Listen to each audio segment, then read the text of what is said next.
Assalamualaikum warahmatullahi wabarakatuh. Bertemu lagi dengan kami dengan materi rotasi. Dan jangan lupa dukung kami dengan cara like dan subscribe agar kami lebih semangat lagi untuk kedepannya. Jika sudah, langsung saja kita mulai ke pembahasannya. Untuk pembahasan ada 3, yaitu yang pertama pengertian, yang kedua rotasi titik kurva terhadap pusat 0,0, dan yang terakhir rotasi titik kurva terhadap pusat A, B. Yang pertama adalah pengertian rotasi. Rotasi artinya gerak berputar. Contohnya seperti komedi putar, gangsing, kipas angin, dan jarum jam, ataupun hal lain yang bergerak berputar. Baik, kita lihat gambar di bawah ini. Ada anak-anak sedang bermain gangsing, dan gangsing dapat berputar searah jarum jam ataupun berlawanan arah jarum jam dengan pusat tertentu. Dalam matematika, proses memutar gangsing termasuk dalam rotasi. Sebelumnya kita telah memahami rotasi secara umum. Sekarang kita cari tahu rotasi dalam geometri. Rotasi adalah transformasi yang memindahkan titik-titik dengan cara memutar titik-titik tersebut sejauh dan terhadap suatu titik-titik tertentu. Rotasi pada bidang datar ditentukan oleh 3 hal. Yang pertama, titik pusat rotasi. Yang kedua, besar sudut rotasi. Yang ketiga, arah sudut rotasi. Sudut rotasi merupakan sudut antara garis yang menghubungkan titik asal dan pusat. Rotasi menghubungkan titik bayangan dan pusat rotasi. Jika arah rotasi diputar searah jarum jam, maka besar sudut rotasi akan negatif. Jika arah rotasi diputar berlawanan jarum jam, maka besar sudut rotasi positif.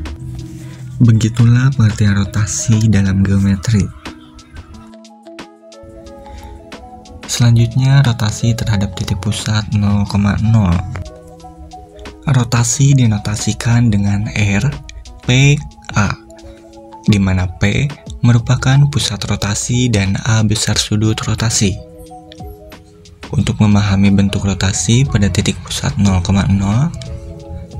kita bisa amati perpindahan titik A pada gambar di bawah ini.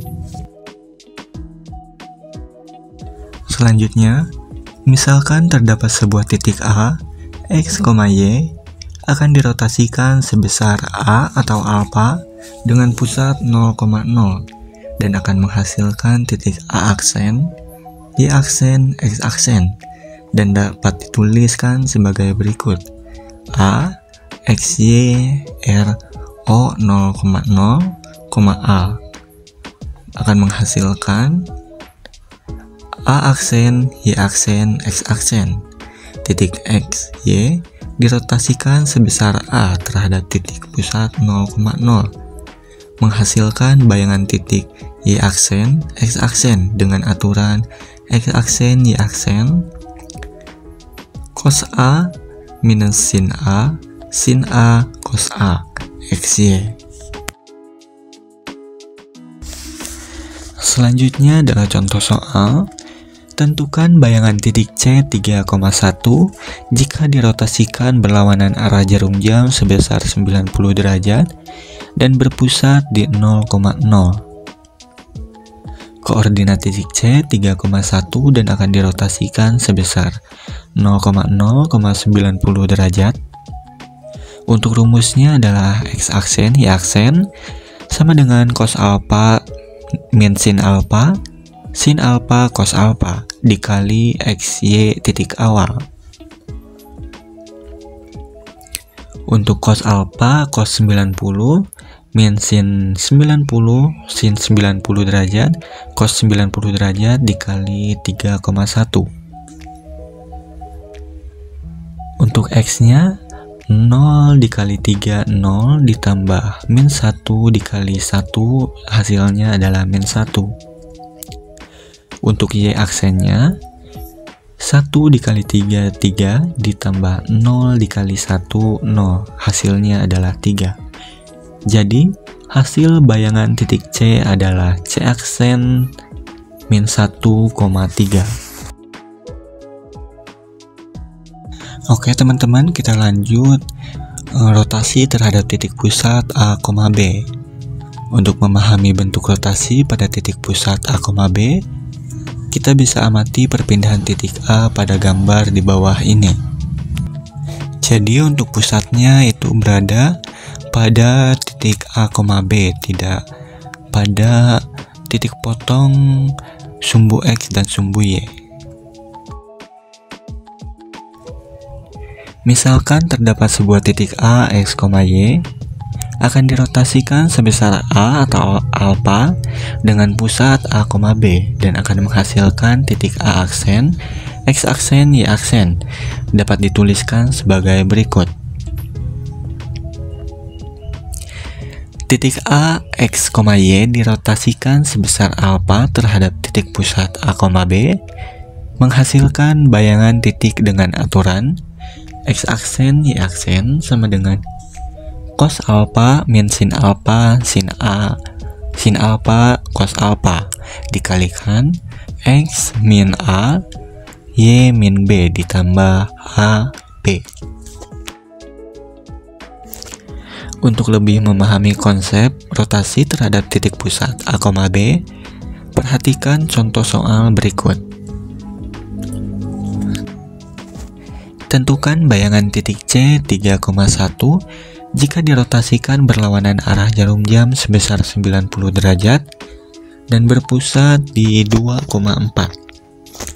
Koordinat titik C 3,1 yang akan dirotasikan ke R 2,4,90 derajat dengan rumus X aksen Y aksen sama dengan cos alpha min sin alpha cos alpha dikali X dikurangi A, Y dikurangi B ditambah AB. Untuk alfanya adalah 90 dan untuk X nya 3, untuk Y nya 1 dan untuk A nya 4, untuk untuk A nya adalah 2, untuk B nya adalah 4 dan untuk cos 90 adalah 0, untuk sin 90 adalah 1. Lalu kita kalikan 0 dikali 1 adalah 0 ditambah min 1 dikali min 3 hasilnya 3. Dan untuk 1 dikali 1 adalah 1 ditambah 0 dikali min 3 adalah 0, maka hasilnya adalah 1 ditambah 2, 4. Langsung saja kita tambahkan. Untuk 3 ditambah 2 adalah 5 dan 1 ditambah 4 adalah 5. Jadi hasil bayangan titik C adalah C aksen 5,5. Mudah bukan teman-teman? Baik, untuk mengukur pemahaman teman-teman terhadap materi rotasi, mari kerjakan kuis berikut dengan scan QR di bawah ini. Sekian pemaparan materi rotasi dari saya. Semoga dapat bermanfaat untuk teman-teman yang menonton. Saya pamit undur diri. Terima kasih. Wassalamualaikum warahmatullahi wabarakatuh.